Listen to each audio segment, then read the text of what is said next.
Welcome back, everybody. Silas here today. We're at the junkyard. It's time to do a little bit of farm cleanup. It's time to do a little bit of crushing. It's just time to rip and tear. I'm going to endeavor to do the least amount of talking in this video as possible, but I do want to explain a few things as to why these cars are here instead of hauling them straight to the shredder, as they all still had catalytic converters on them. So I told them just bring them by here, dump them out, I'll unload them, pull the converters off, then I'll stack them in the crush pile. It actually ended up that only 3 out of 5 vehicles had converters on them still.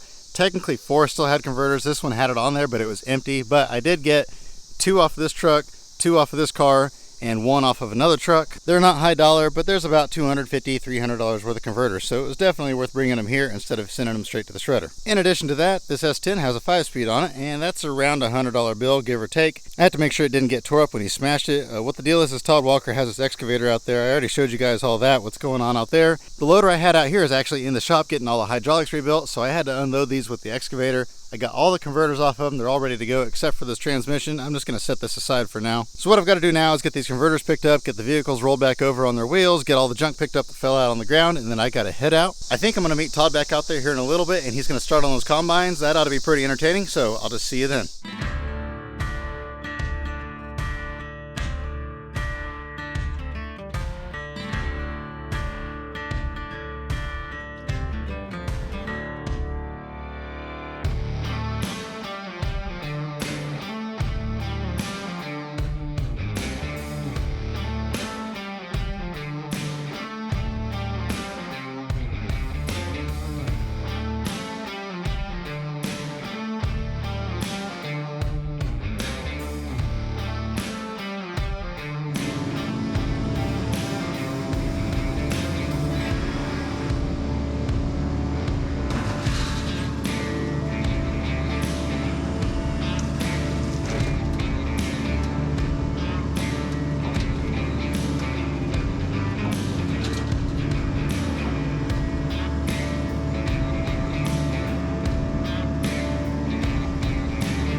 There we go.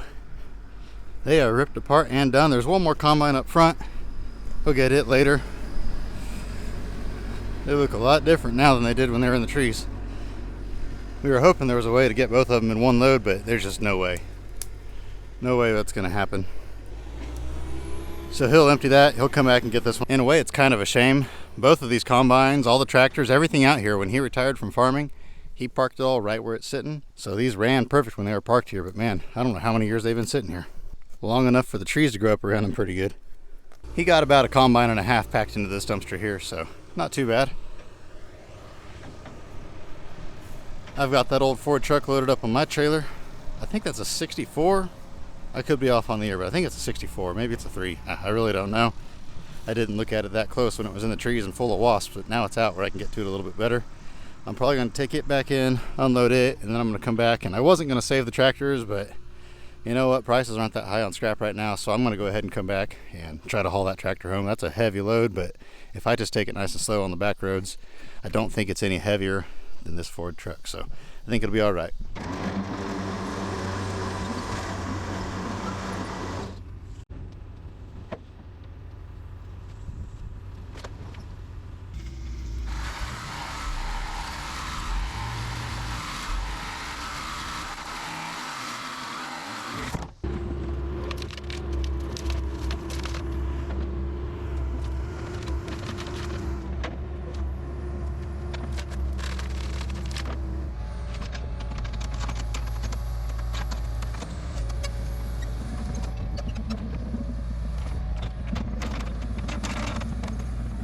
That actually came out way easier than I thought it was going to.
I guess the tree's coming with it.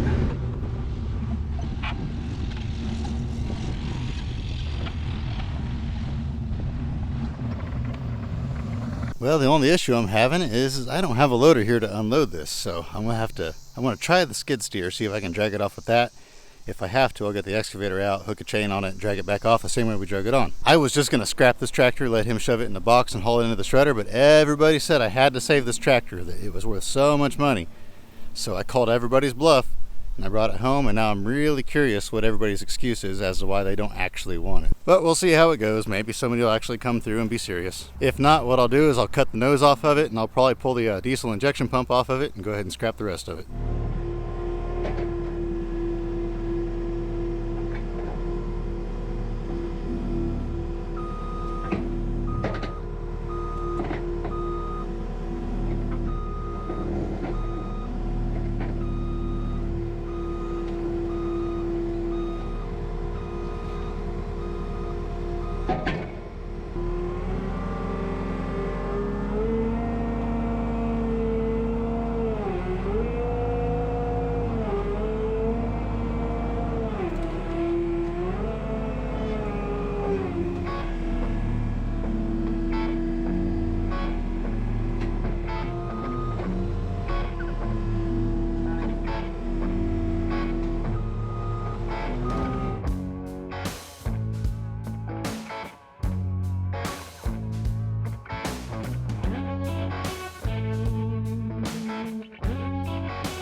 And good morning, everybody. Back again today. It's actually been 1, 2, 3, 4, 5 days. 5 days since I recorded that last clip. I've just had so much other stuff going on, I haven't had time to record. And actually, the end of the day on that last clip, I was doing something and I bumped my finger, and this finger right here went sideways on my hand.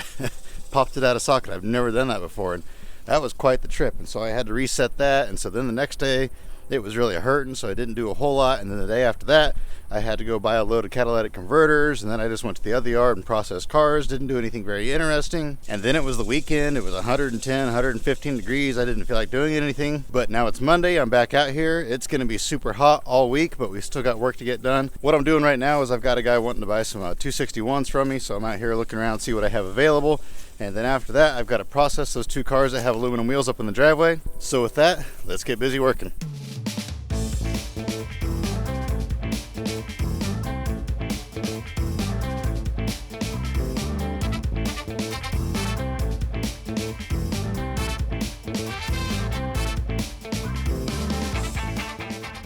There we go, adding to the pile, slowly growing. It's kind of hard to stack these cars with the excavator because I can't get them all the way up in there because the bucket's on the other side. And I could try to grab them in the middle, but I don't know, maybe that's what I should do. But a lot of times that rips the roof off of them and they fall apart. So I don't know, but hopefully my loader will be back soon and I won't have to worry about it anymore. And I know a lot of people are wondering why in the world I crushed this thing here, but it's actually got quite a bit of rust in it. And it's pretty well stripped out. He pulled pretty much every decent part off of it before he scrapped it. I know everybody freaks out about those back windows, but you know, I've never sold one of those back windows ever. Even back when those cars were newer, nobody ever wants those back windows because they never break for the most part, unless you're dropping excavator buckets on them. But he tried to sell it for $300, and if he couldn't sell it for $300, I'm definitely not even going to try. I mean, at that point in time, I wouldn't even consider selling it. I'd just throw it in the scrap pile like I did. That rear-wheel drive Cadillac, I know a lot of people probably upset about that one too, but actually I didn't smash the roof in on that one. Todd did when he hauled it in off that farm. Speaking of which, we've hauled in, well, Todd's hauled in 4 loads now, I think, total. And I think the first load was 14,000 some, the next one was 15, the next one was 15, the next one was 14 some. I don't remember the exact numbers, but it comes out to about 7.5 tons per load. Then I hauled in the 2 tractors and what else did I, oh, the old Ford truck. So altogether, not counting the truck because I bought that separately. I didn't buy that for scrap. I paid quite a bit extra for that one.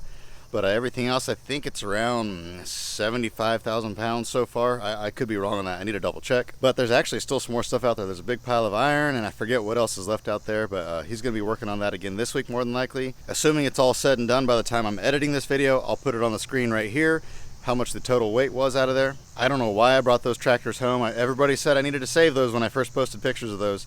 And I bring them home and I say, okay, I told everybody I was going to scrap them, and they say, oh, you're crazy, that's worth X amount of dollars. I'd buy that if you didn't scrap it. I can't believe you scrapped it. So I called everybody's bluff. I brought both tractors home and I said, hey, guess what, guys? I didn't scrap the tractors. And now everybody has an excuse as to why they can't buy them. Oh, I just bought something else, or oh, I don't have the money on hand right now, but if I did, I would buy it. It's this and that. So more than likely, I'm just going to have to scrap those anyway. I knew I would. I don't know why I brought them home. I should have just thrown them in a dumpster and shipped them on in, but oh well, they're here now. I guess at the very least, since I went through the effort to bring them home, I'll go ahead and cut the grills off of them for wall hangers. But I wish I could have helped with that farm cleanup a little bit more. I really enjoy doing farm cleanups, but I just have so much stuff going on right now. I can't do it all. I'm thankful that we can work together with Todd, get jobs like that done. I believe he's getting ready to do another farm cleanup. Oh, probably not right away, but probably in a month or so. So be staying tuned for that.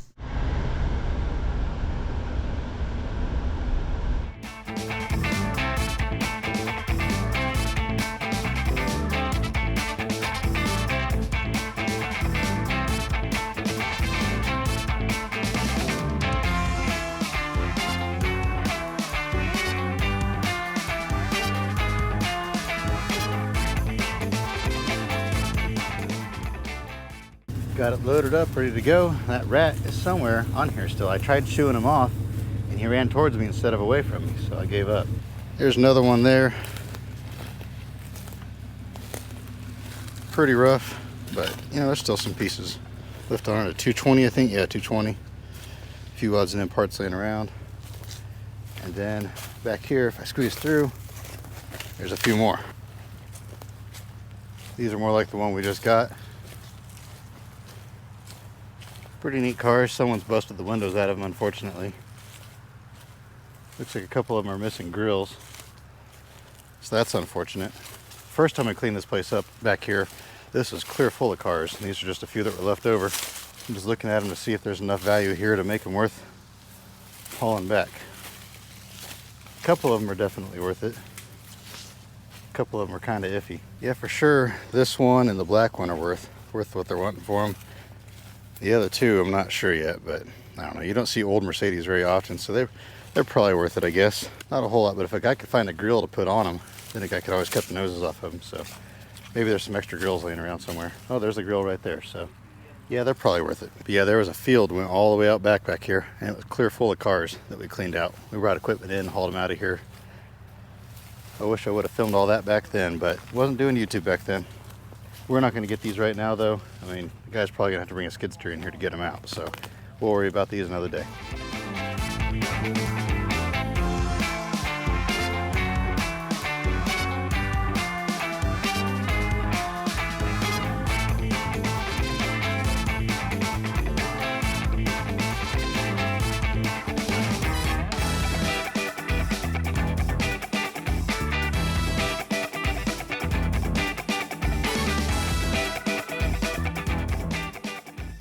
I need a check. I got a guy wanting to come tomorrow and pick up this 55 Ford back here.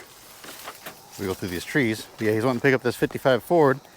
Only issue is I don't have a loader, so I have to be able to get this out with the skid steer. So I just wanted to check and make sure it's accessible so I can get to it. And I think I can get in here okay. Looks like it's missing a wheel. I need to let him know that it doesn't have a wheel on the back so he can bring one. It's missing 2 wheels. So yeah, we need to get this out of here. This is a pretty cool car. I was going to cut it up for art and part it out, but he wanted to buy the whole thing, so I gave him a pretty good deal on it just to get it moved. I've got plenty of other stuff to cut up for art. Most of those Mercedes that we got, I'm going to be cutting those up for art. But yeah, I think I can get the skid steer in here and pick it up in the air, hook a chain on the rear end, and I think I can drag it out of here, get it wheeled up somewhere where he can get to it a little bit easier. Even if I can just get it up into this area right here, I think he can get in here. In other news, we're done with the cleanup out by Abbeville finally. I ended up getting 5 loads out of there. Well, 6 if you count the vehicles that came in, but there were 5 more loads total, and I think they were all around 14 to 15,000 pounds roughly, except for the last load. That's the one that had all the iron, and I'm trying to remember, I think it was around 21 or 22,000 pounds. So quite a bit of weight out of there, really. That's approximately 80,000 pounds, so not bad. I did not think there was going to be that much weight there. I was thinking it was going to be more around 25, 30 tons, but that's 40 tons of material, not counting the vehicles. And there was actually one dumpster a year ago or something like that that we hauled out of there, but it wasn't very heavy, just a couple tons. Had some lawn mowers and miscellaneous scraggly stuff thrown in it. I think that was the main focus of this video. I don't really know what the focus of this video was, what the purpose was, but I think that was the main thing, was getting that done out there. The old Mercedes was just a bonus. Whenever I do go after those last few Mercedes, I'll be sure to make a video about that. I've got an auction coming up here in about a week and a half. Other than that, I don't know what else is going on, so if something interesting is going on, I'll be sure to film it, but otherwise, it's so hot out here, I haven't been recording much. Even this video has taken me over a week to record now. There have been several days that I didn't even bring my camera with me just because I knew it was going to be too hot. So with that, I'm going to go ahead and close this video out. I hope you guys enjoyed it. If you did, please give it a thumbs up. I hope the rest of your day is fantastic, and remember to get out there and find yourself an adventure. We'll see you on the next one, and remember, stay cool. I say stay cool, but by the time this video comes out, it'll probably be snowing anyway, but I guess they get the point.